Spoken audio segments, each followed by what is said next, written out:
이 아침에 하나님께서 우리에게 주시는 말씀은 구약성경 에스겔서 47장 13절부터 23절 말씀입니다. 오늘 말씀은 약속의 땅이 완벽하게 회복되는 것과 이방인을 향한 파격적인 은혜가 주어짐을 보여주고 있습니다. 오늘 말씀을 통하여서 우리가 묵상할 수 있는 첫 번째는 하나님의 약속은 반드시 이루어집니다 라는 것입니다.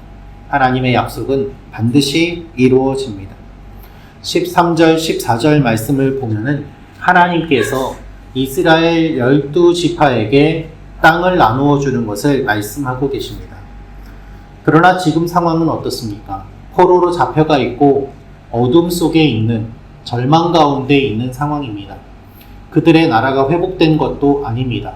그러나 하나님께서는 12지파에게 땅을 나누어 줄 것을 말씀하고 계십니다. 미리 말씀하시고 먼저 말씀하십니다. 또한 12지파에게 땅을 나누어 주시는 것을 보면은 단지파도 포함이 되는 것을 볼 수 있습니다. 단지파는 하나님 앞에 죄를 짓고 잘못하여서 사라져 버린 지파이기도 합니다.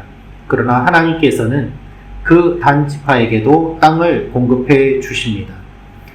땅 분배의 원칙은 두 가지입니다. 하나는 조상들에게 주겠다고 하셨던 약속이고 다른 하나는 공평입니다. 하나님께서 약속하셨기 때문에 이 약속이 반드시 이루어진다는 말씀이 오늘 말씀의 내용인 것입니다. 지금은 땅이 없고 포로로 잡혀가 있지만 하나님이 약속하셨기 때문에 이 약속이 반드시 이루어진다. 이것이 우리에게 소망을 주는 것이죠. 우리의 삶 가운데도 기도해도 응답이 없고 아무 일도 일어나지 않는 것처럼 보일 때가 있습니다. 매일 힘든 삶 속에서 하나님의 약속을 기억하기보다는 나의 삶의 현실에 힘들어할 때가 많이 있습니다. 그러나 상황과 관계없이 하나님은 하나님의 약속을 이루어 가십니다. 그리고 그 약속을 지키시는 분이십니다. 오늘 우리가 포로로 잡혀 있는 것처럼 느껴진다고 할지라도 하나님의 약속이 이루어짐을 기대하며 기도하며 나아가는 여러분과 제가 되기를 원합니다. 두 번째로 알 수 있는 것은, 묵상할 수 있는 것은 하나님 백성의 정체성을 기억하며 나갑니다 라는 것입니다. 하나님 백성의 정체성을 기억하며 나갑니다. 15절, 16절부터 말씀을 보면은 하나님께서 땅을 분배해 주시는데 여러 경계를 말씀하십니다. 어디에서부터 어디까지가 경계가 될 것이다 라고 말입니다. 지중해에서부터 하살 에논, 요단강까지 이릅니다. 땅의 사방 경계를 주님께서 분명히 말씀하시는 것은 어떠한 의미가 있는가 하면 하나님의 백성들을 불러 모으신다는 의미가 있는 것과 동시에 땅의 경계를 분명하게 다잡음으로 인하여서 이 사람들이 흩어져 있던 마음을 다시 한번 새롭게 하고 규모 없던 모습이 질서 있게 되고 그리고 이 경계를 생각함으로 인하여서 하나님의 백성답게 살 것을 이방 민족과 섞여서 사는 것이 아니라 하나님의 백성답게 경계를 짓고 구분 짓고 그에 맞게 살 것을 의미합니다. 우리가 살다 보면 내가 하나님의 백성이라는 정체성을 잃어버린 채 살 때가 많이 있습니다. 그러다 보면 안 믿는 사람과 다른 점이 없는 것처럼 느껴지기도 합니다.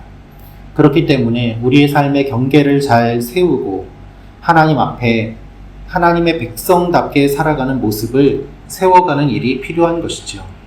무질서하고 규모 없는 모습이 질서 있고 절제된 모습으로 예배를 통하여서 기도를 통하여서 우리의 마음을 다잡으면서 무너진 경계를 계속해서 세워나가는 것, 그리하여서 부정한 것들이 침범하지 못하고 하나님의 거룩한 백성으로 살아가도록 힘쓰는 것이 우리의 믿음의 모습인 것입니다.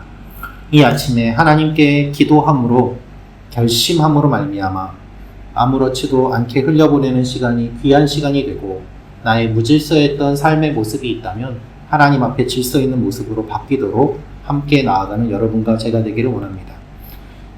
마지막으로 우리가 묵상해 볼 수 있는 것은 하나님이 이방인도 배려해 주십니다 라는 것입니다. 하나님이 이방인도 배려해 주십니다. 21절부터 23절 말씀을 보면은 이스라엘 모든 지파대로 땅을 나누어 차지하라 라고 말씀하신 다음에 이방인에 대한 말씀도 하시는 것을 볼 수 있습니다. 이 땅을 나누되 제비 뽑아 너희와 너희 가운데 머물러 사는 타국인에게도 기업을 주라는 말씀입니다.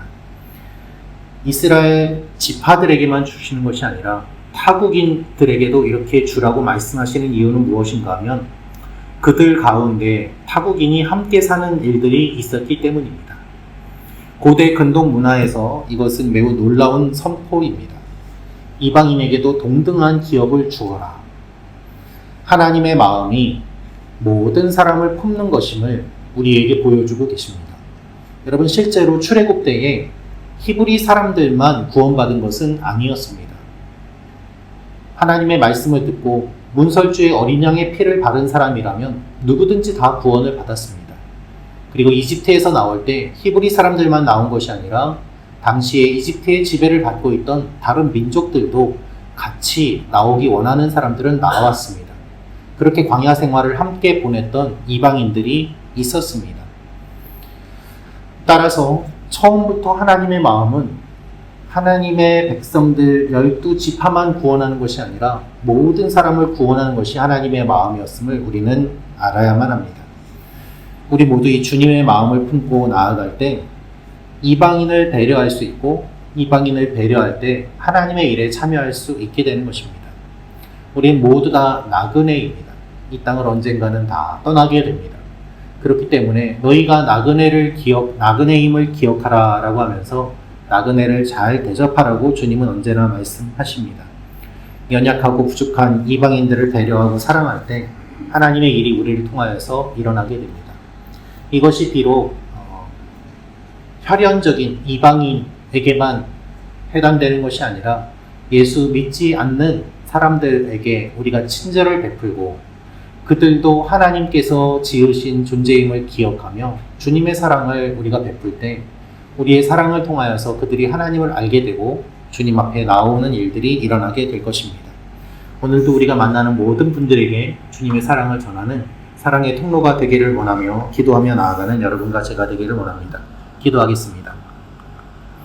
참 좋으신 아버지 하나님, 아직 땅이 없지만 하나님의 약속으로 먼저 선포하시고 그 땅에 대한 분배도 말씀해 주시는 주님, 우리가 경계를 세우며 하나님의 땅을 받을 준비를 하게 하시고 또한 모든 사람에게 사랑을 베풀기 원하시는 주님의 마음을 헤아려 우리도 그와 같은 삶을 살게 하여 주옵소서.